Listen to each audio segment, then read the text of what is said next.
What's up, guys? Welcome back to another episode of this market review. So, as usual, we'll be looking at USD and also GBP USD. Okay, all right. So, we're on the weekly chart right now, and what we are seeing on the weekly that we've had a run down, breaking all support levels that we may have had. For instance, here we had a support level, we broke through that. There was a support level right there, broke through that. We had old lows.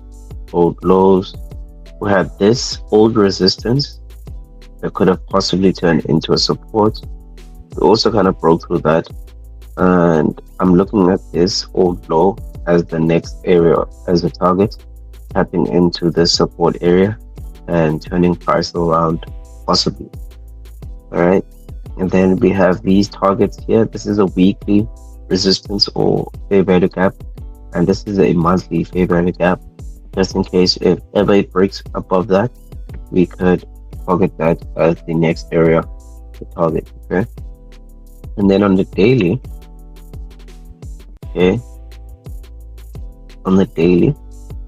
as you can see, we are heading below that.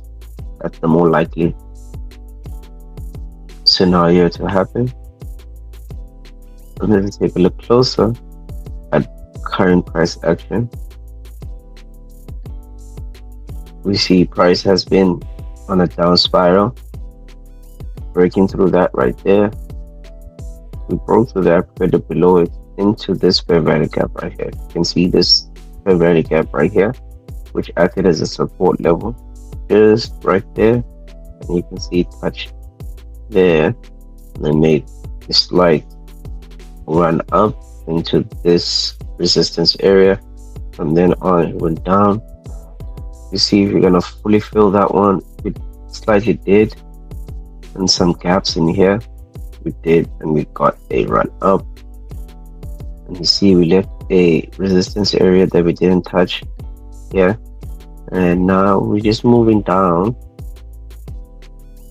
We're just moving downwards, and there is no fair value gap here that I can point out to say, for instance, it's a resistance area to jump. But the reaction that we're getting now comes from this right here. I don't want to mark it out, but if you can see, there's a resistance area right here.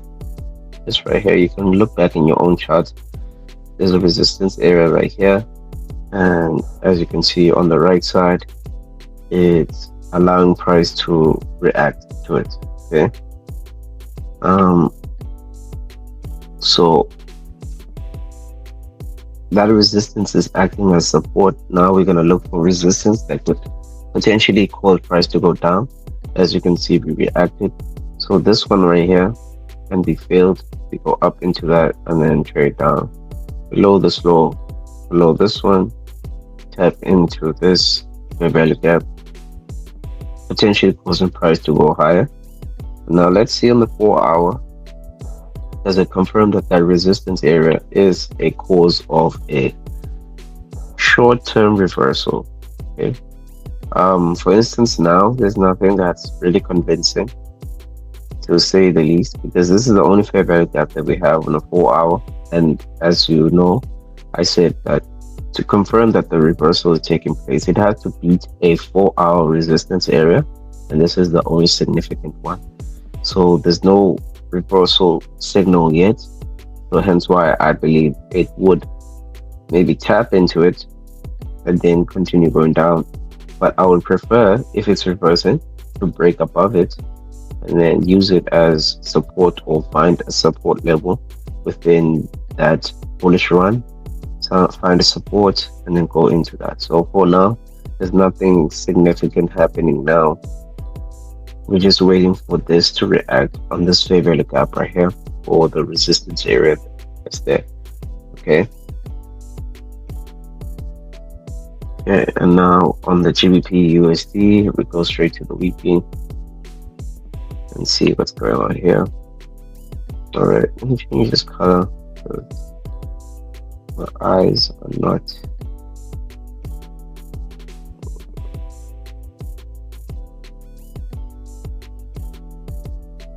Okay, I think that's better. Okay, on the weekly, what we're currently seeing, make it smaller, a bit smaller.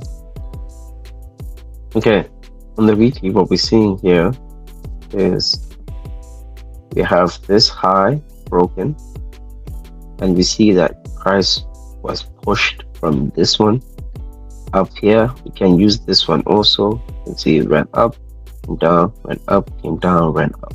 So all of this began here, and so I marked this one out as the next target. As you can see, this low is broken, this low is tapped into already. Obviously that one is broken, so these lows are not holding price or are not causing reversals. So this is the next target low. Maybe this fair value gap also can be filled, but more likely down below here. So for now it's bearish. As you know, I only buy, so nothing yet significant enough to say that price could be reversing. Now let's go to the daily. There's going to be some things that I need to delete here. Let me just quickly do that. This one right here, I can delete. But let me just quickly point out the significance of these levels. As you can see, we went up, we went down. This is a support area that I saw. Price could have turned around, went into this. As you can see, this block right here. I'll just change the color just for education purposes. That block right there was the area of resistance, came into that, went down into the support area. We went back up into that same area of resistance, pushed price down, try to go back up, and then push price further down. Right. So as you can see, price is going down. Broke below that, no signs of any reversal. We are just slightly below that, no signs of any reversal you saw yet. So this is the next on the daily. This will be the next target to see if it can cause a reversal. We'll see what happens within this space right here from this leg up here. What's going to happen there? And if not the case, we have this favorite gap right here on the daily. I can mark that out for reference purposes. Cool. Right. Okay. So we have this as a support area that we may be looking towards. Plus it's end of year, so shouldn't focus on trading too much. We just have to analyze the charts, prepare ourselves going into next year. And then now we can look at the 4 hour. But probably there'll be nothing to see. Yeah, 4 hour. But yeah. Let's just zoom in closer to that. See. So we have this fair value gap on the 4 hour. It's being respected currently. So see nothing trying to break that. So I would anticipate this going down, and then you see these fair value gaps, so we can see price is really determined to go down. So we'll see how it respects that and go down further, or does it break above that, causing a reversal. That will be the next target, just above that high. Yeah, that's about it from what I'm seeing from the Euro USD and the GBP USD and what they are representing. So far it's selling, which means that the dollar is buying, right? And then now every dollar-based currency would be buying. So any pair that has the dollar before, so for instance maybe USD CAD, will be currently buying. And what's nice about this, just a quick one, we're on the dollar. We can see that price went below that and went high into a fair value gap or a resistance area, went above it. came back down, use that as support, and now trading up towards that area of resistance right there, dropped. But yeah, anyway, I hope you guys found something educational from this video. Just also note that this is not trading advice, this is not financial advice. This is just me sharing my opinion on what price is currently doing, or what I anticipate price to currently do. So thank you very much for watching. Please hit the like, subscribe, comment what you found very interesting, or what would you like to see going forward.